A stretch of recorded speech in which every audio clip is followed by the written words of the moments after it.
Hello, welcome to the John Mayer Slow Dancing in a Burning Room live Rock in Rio, Brazil 2013 outro guitar solo breakdown. So what we'll do is we'll walk through the solo and I'll go through all the tips and tricks. I've seen him play this solo many different times. Not this particular solo, but this solo of the song, and he changes it up every time. So I'll go through the points of the things that he throws back to all the time in the solos. Maybe there's a few riffs and what he does in each hand position and ways to get out of the hand position. Things like that that you can incorporate in your own soloing. So not only are we breaking this down, but we're also going to try to incorporate the ideas to incorporate it into our own playing. So that's the best part. So let's go ahead and start this off.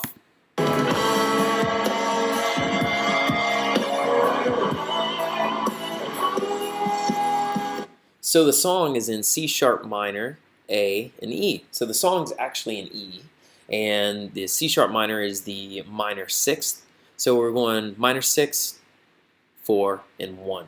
Now these are synonymous, the 1 and the 6. So he'll really be in C sharp minor a lot of the song, which is E major. So we'll be doing E major and a blend of the E minor pentatonic when he gets really into the blues. Now, if you do all bluesy E minor pentatonic, you ask what key the song is in. Okay, yeah, some might say E. And if you do all E blues, it might sound a little bluesy, a little too bluesy.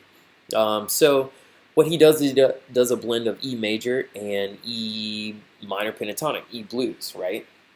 So you'll see a perfect blend. He's starting out here in the E minor in this first position, okay? So you're right here on these frets, and he's going to go between the 4 and the 5. So he hits this blues note, the sharp 4, just bends straight through it. And then he's in E major and bends up to the major third, okay? So he's starting off in the minor, and then over here he's getting in the major.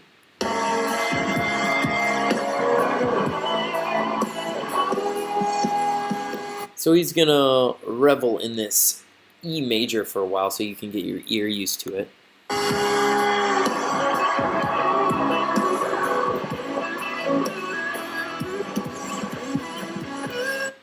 So he's actually going to switch hand positions here, and he's bending up to the major third. So as you can see, these are the same notes, but what he's doing is he's setting himself up in this C sharp minor pentatonic first position. He's setting himself up for this E major riff right here. And he plays this riff a lot live. This is a go-to line for him melodically. And he'll repeat it.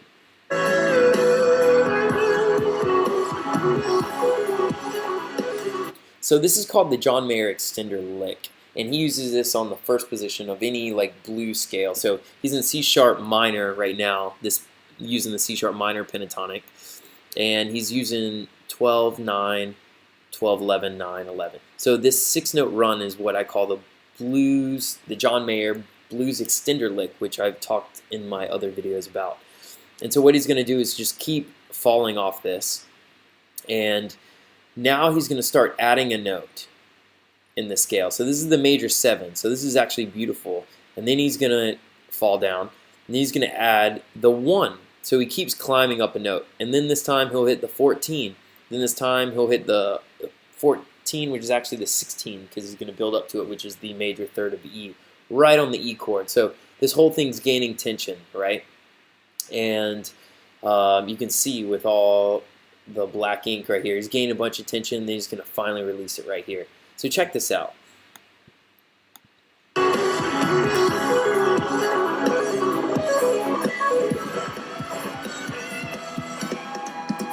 Okay, so now he's coming out of it.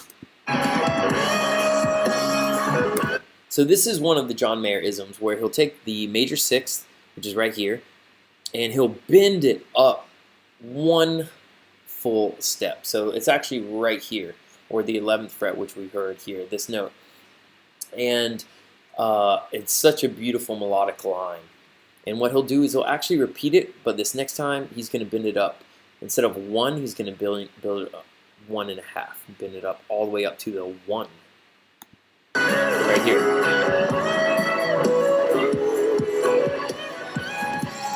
So then he brings it back to just a full bend and then goes up to the major third. Now he's going to start the minor right here. So he's been in major for a little bit. Cool. Now he's going to bring in that minor element.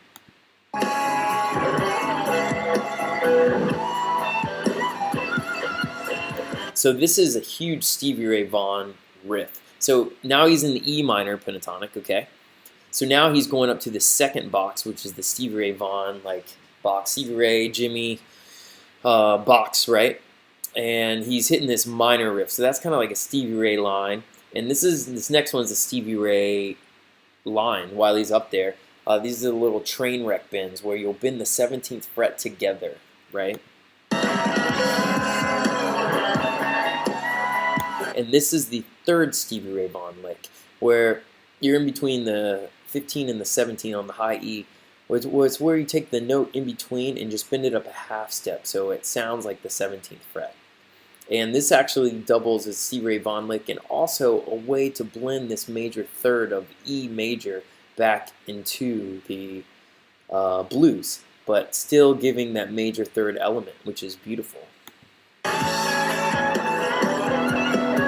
If you notice right here, this 14 plays a super, super important role. So he's finishing up this riff. Right here, he's hitting that major 6. He could have hit the 15, and that would have been super bluesy. But he's throwing in with this half bend that he's pulling in. It's just so nice that he's bringing in this major third. And then right here, he's bringing in this major 6. So when he's going, that adds a really nice flavor of the major. Now, right here, he's going to do a bend and a half. So he's going all the way up to the B.B. King box up here now. But he's going to bend on this high one. And as you know, in the B.B. King box, the highest note, you can't just bend a whole step because it's not in the key. So you have to bend it up.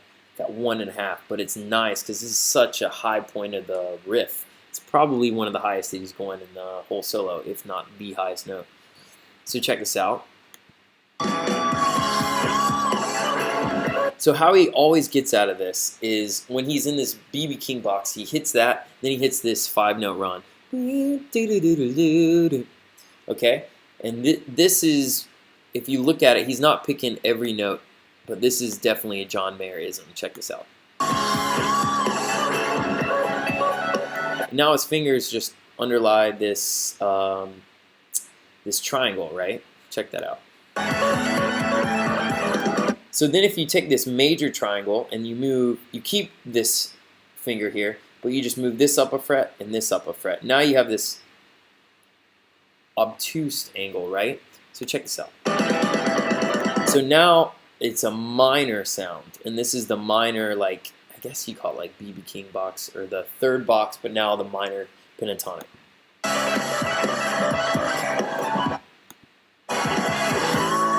So this is a cool riff to get out. Listen to that.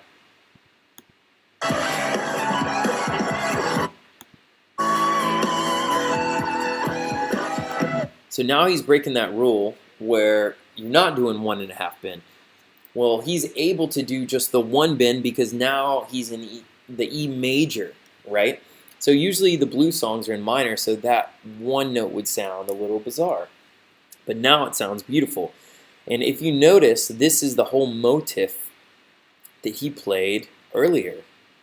Do you recognize this line right here? And this line. It's the exact same one, but just an octave higher, right?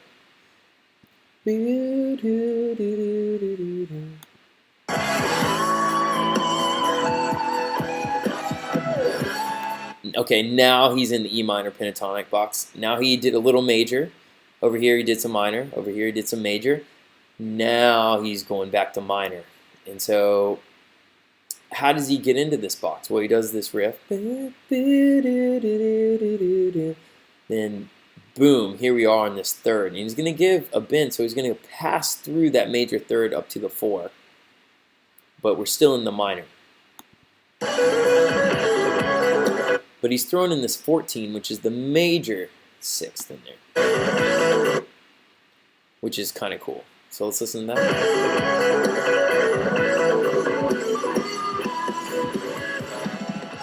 So he throws in a little major elements of this 14 here, right? And then clever little 12 half bend, which it's the major third here.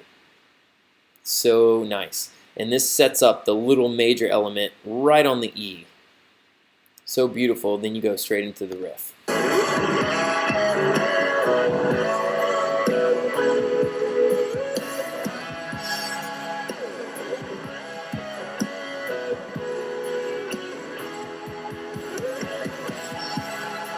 This is a cool riff where you can take the 7 and the 9 and you flip them right here. It's something that I've noticed that he does live. Kind of cool with this riff.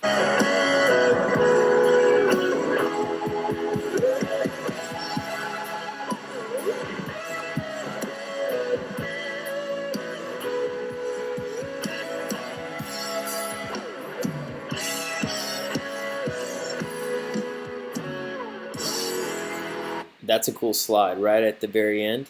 So bum bum, and then instead of hitting this last note right here, he does a slide right before. It's the same thing but 2 notes higher, right? The 6 and the 7. And what that's doing is that's outlining this sharp 4, right? So it's kind of making like a Lydian feeling. That 6 is bizarre because it's not in the E major scale. Now he's hitting that sharp 4, but it's not in the blues context. And so when he's hitting it without the blues context, it's really highlighting the Lydian feel, right? And he's making sure that we know of that note, so he's highlighting it 3 times. And he's doing this outline, okay? And what is he thinking here? He's going down the E major scale, but now he's kind of highlighted this note, this note, this note. Maybe his hand position is now in the B flat minor pentatonic. What's he going to do here? He's going to outline the B flat minor pentatonic scale. Right there. Then another triad, which is the F sharp minor triad. Hit that minor third. Then another triad. So, what is the theory behind this? I'm not sure, but he's really hitting the Lydian scale of E to kind of give it some color. And then I think because his hands are here in the minor, he does a minor arpeggio here, and then another arpeggio here, and where he ends on the E. Then he kind of does like this E run, ends on the minor third, gives a bend, and then ends on the 5th, right? And then he has 3 awesome harmonics at the end. You can see his very last one, past the pick guard on the 24th fret, right under the pick guard. Excuse me. Then he hits the open E down here. And that's basically it. So I hope that gives you a kind of musical theory, technical analysis of this whole solo. And I love watching John Mayer, man. It's just so cool to see all the different tricks that he uses and try to figure them out. So I hope you learned something new and hope you can incorporate them in your own solos. So good luck and have a blast, and leave some comments. Let me know how this helped you and any other things that I could have possibly missed. Enjoy.